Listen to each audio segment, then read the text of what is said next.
भारतीय जनता युवा मोर्चा की ओर से सिलीगुड़ी में आज भारतीय जनता युवा मोर्चा पश्चिम बंगाल की एक बहुत बड़ी बैठक इस समय चल रही है।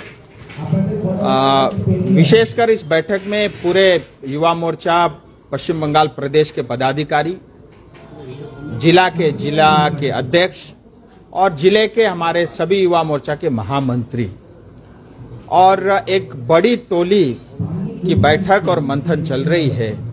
और आपकी जानकारी के लिए 24 जनवरी को आदरणीय प्रधानमंत्री श्री नरेंद्र मोदी जी देश भर में 5000 स्थानों पे 50 लाख युवाओं के साथ, और ये युवा वो होंगे जो पहली बार जो है मतदान करेंगे, ऐसे 50 लाख युवाओं के साथ वो एक साथ संवाद और संपर्क करेंगे और उस योजनाओं को लेकर के उसके पूर्व की तैयारी, यानी भारतीय जनता पार्टी युवा मोर्चा का हर एक जिला का कार्यकर्ता कम से कम एक जिले में 10,000 से 15,000 नए मतदाता जो हैं उनसे घर घर जाकर के संपर्क करेगा, इंस्टीट्यूशन में जाकर के संपर्क करेगा, कॉलेज यूनिवर्सिटी में जाकर के संपर्क करेगा, फुटबॉल के ग्राउंड में जाके उनसे संपर्क करेगा, क्लब में जाकर के उनसे संपर्क करेगा, युवाओं की जो संस्थाएं हैं वहां जाकर के उनसे संपर्क करेगा। ऐसा एक बड़ा अभियान जो है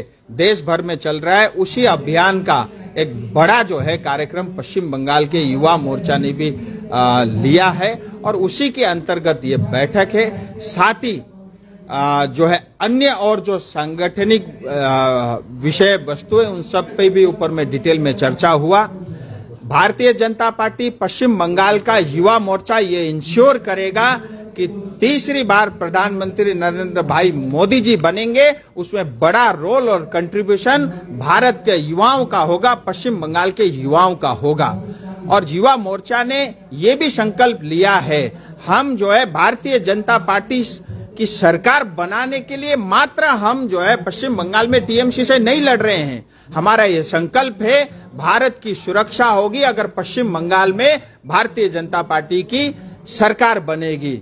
पश्चिम बंगाल के 10 करोड़ जनता सुरक्षित रहेंगे अगर भारतीय जनता पार्टी की सरकार पश्चिम बंगाल में बनेगी। आज जिस तरह से आए दिन महिलाओं के साथ बलात्कार छेड़खानी होती है उसको हम रोकेंगे। जो युवा जो पढ़ लिख करके रोजगार के जिसको अवसर मिलने चाहिए थे, जिसमें शिक्षा का भ्रष्टाचार हुआ और टीएमसी के चमचे और उनके साथ जो दलाली करते हैं उन युवाओं को मात्र नौकरी मिली है। और जिस तरह का भ्रष्टाचार पश्चिम बंगाल में है, जिस तरह का लॉ एंड ऑर्डर की सिचुएशन पश्चिम बंगाल में है, आज सभी जगह जो है पश्चिम बंगाल में अस्त व्यस्तता फैली है, लोग त्रस्त है, उन सब से उन्मुक्ति कराना यह हमारा संकल्प है। इसीलिए पश्चिम बंगाल का युवा मोर्चा तब तक लड़ता रहेगा जब तक भारतीय जनता पार्टी की सरकार पश्चिम बंगाल में नहीं बनती। दादा, ममता बनर्जी जो है राम मंदिर का उद्घाटन में नहीं जा रही है, क्या?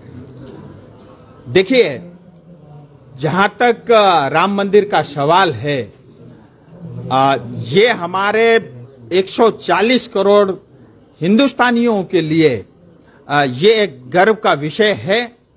और जाना नहीं जाना पॉलिटिकल माइलेज देख करके किसी एक विशेष धर्म को खुश करने के लिए अगर ममता दीदी नहीं जाती है, मुझे उस पर कोई टिप्पणी नहीं करना है, लेकिन पश्चिम बंगाल का हिंदू उन्हें कभी माफ नहीं करना। राम मंदिर को लेकर एक और सवाल शशि थरूर ने बोला है कि कांग्रेस का भी प्रेसिडेंस वहां पे क्या होगा, ये भी अभी मतलब समय लगेगा बताने के लिए, जाएगा या नहीं जाएगा। ऐसा है, कांग्रेस कंफ्यूज है, उनको ये समझ में नहीं आ रहा है जिसमें 140 करोड़ हिंदुस्तान में रहने वाले सभी धर्मों को लोग खुश हैं, लेकिन इस राम मंदिर बनने के कारण कांग्रेस अभी तक तय नहीं कर पाया कि वो इसे प्रशंसा करे या इसका विरोध करे। ये कांग्रेस अभी तक।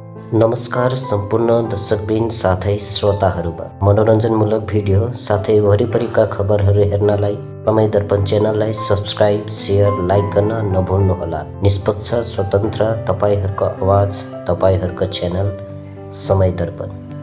या इसका विरोध करे, ये कांग्रेस अभी तक तय नहीं कर पाया। वास्तविकता ये है। ममता बनर्जी कल एक रैली के दौरान कही है कि जो ज्योतिप्रिय मल्लिक है उनको सपोर्ट किया है उन्होंने, और ये भी कही है कि इंडिया का जो अलायंस है ये पूरा तरह से इंडिया में काम करेगा और जो है इसमें तृणमूल कांग्रेस का बहुत अच्छा रोल होगा। हालांकि बंगाल में सीपीएम को लेके उन्होंने बात की है, मगर कांग्रेस के खिलाफ उन्होंने कुछ नहीं किया। इसमें एक एडिशन दूंगा कि उन्होंने कहा है कि बांग्ला में सिर्फ उन लोगों का जो जोट काम नहीं करेगा, ममता का जो दल है वो अकेले ही बीजेपी को रोक लेगा।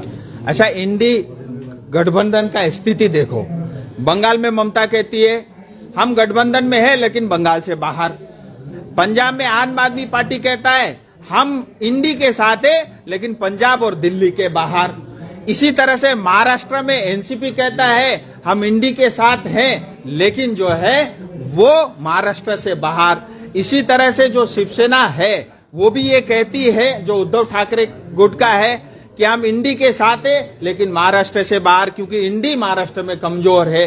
ऐसी स्थिति जम्मू कश्मीर की है, ऐसी स्थिति साउथ के कई राज्यों में है, ऐसी स्थिति आपको सीपीएम केरल भी कहता है। सो कुल मिला के इनका गठबंधन होना नामुमकिन है और होता है तो भी 350 से ज्यादा सीटें जो है भारतीय जनता पार्टी को मिलनी ये तय है, क्योंकि इनका जो गठबंधन है देश को लूटने के लिए है, भ्रष्टाचार फैलाने के लिए है और दोबारा से जो है आज जो 5वीं स्थिति पे भारत आया है दोबारा से जाके 25वीं स्थिति तक स्थान तक पहुंचाने का इनका एकमात्र गठबंधन का टारगेट है। लोकसभा युवদের भूमिका কি হবে?